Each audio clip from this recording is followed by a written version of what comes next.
Hi guys, welcome to Office Blokes React. I'm Office Bloke Mike. I'm Office Bloke Dave.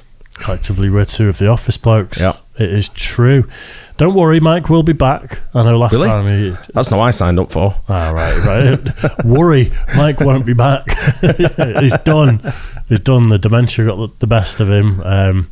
He's rocking on the New York Path train at the moment. Yeah. Just sat there rocking backwards and forwards. I think he's dressed as some sort of like giant rat or a ballerina or something, just stuck on the subway. Squirrel.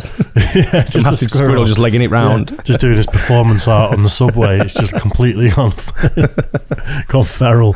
Yeah, Mike is in New York at the moment. Hopefully he's having a good time. Unfortunately, he doesn't have social media, so we can all spy on him and see what he's up to. He does have a TikTok. Oh, really? Yeah. Doesn't post to it, but I saw someone started following us and I was like, that's an unusual last name. Anyway, right, this is a Patreon request. I'm going to hand over to Office Bloke Daz. This is for Gary Simonson. Cheers, Gary. Thanks for the support. We appreciate that. This is a substitute request because he originally put in Lonely Planet, which is absolutely gash. It's Lonely Island. It's just Mike kept putting it says Lonely Planet on here. Yeah, Lonely Island.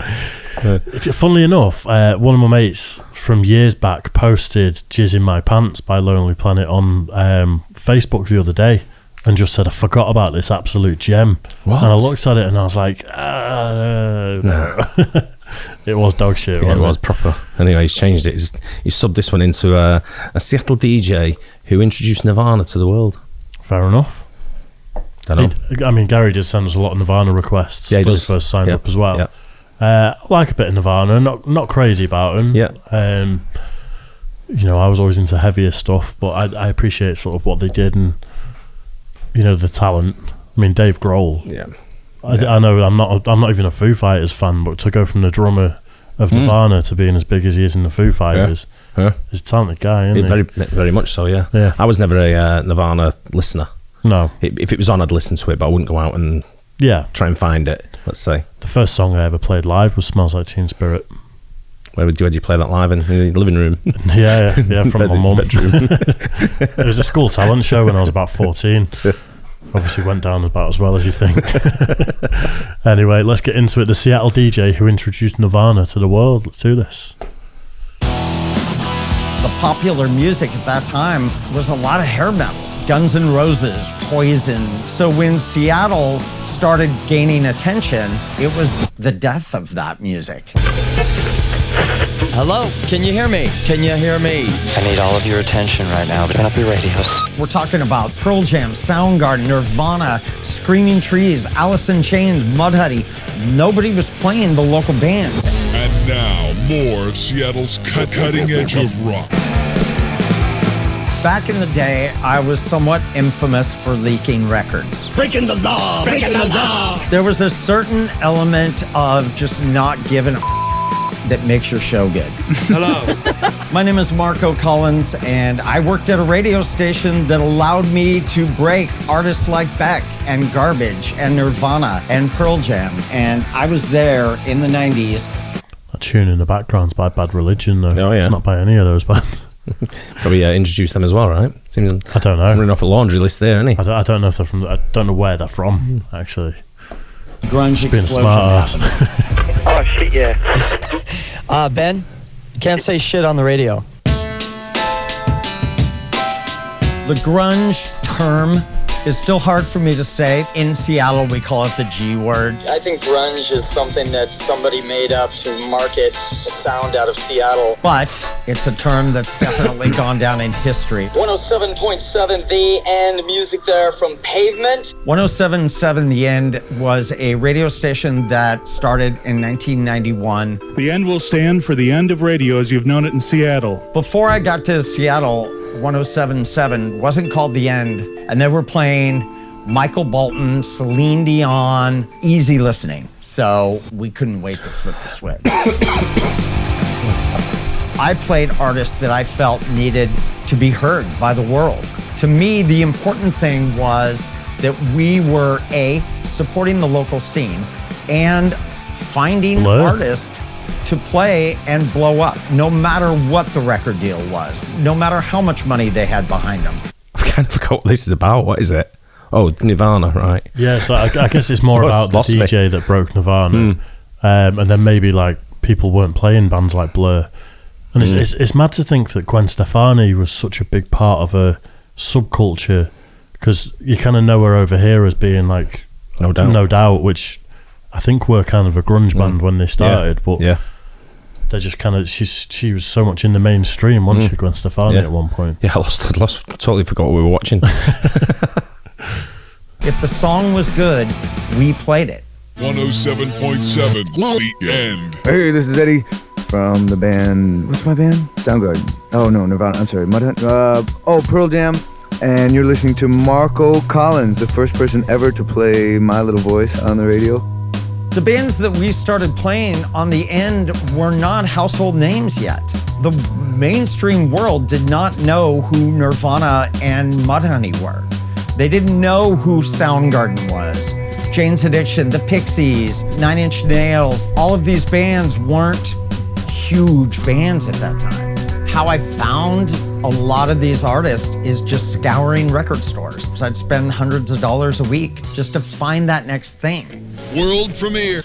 Gotta say, that's such a romantic idea of music, isn't it? That you just go to a local record store and flick through and you just find Nirvana, who no one's ever heard of, and go and play it on the radio. Become a global phenomenon.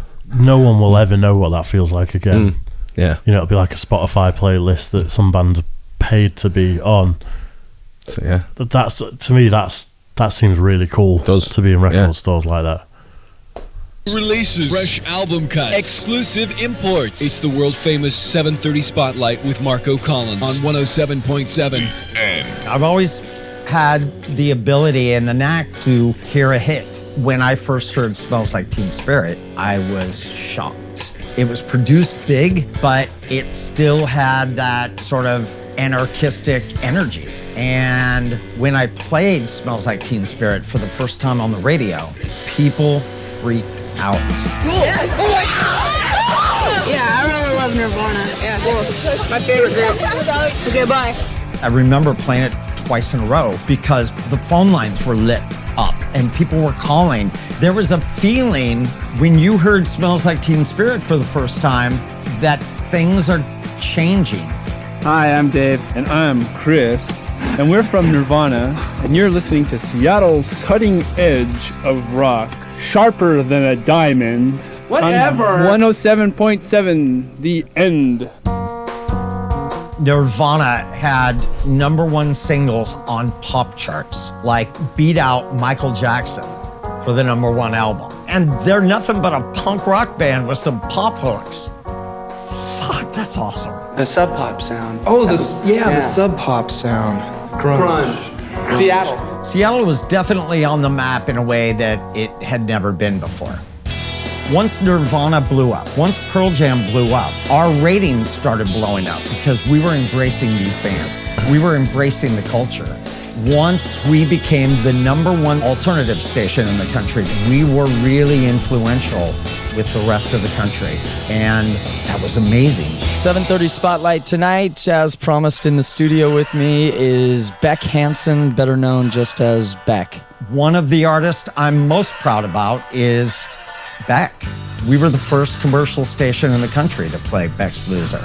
And it was because a friend of mine bought this 12-inch single at a record store in Los Angeles, and I listened to it and thought, oh man, this is really good. So I threw it on the air.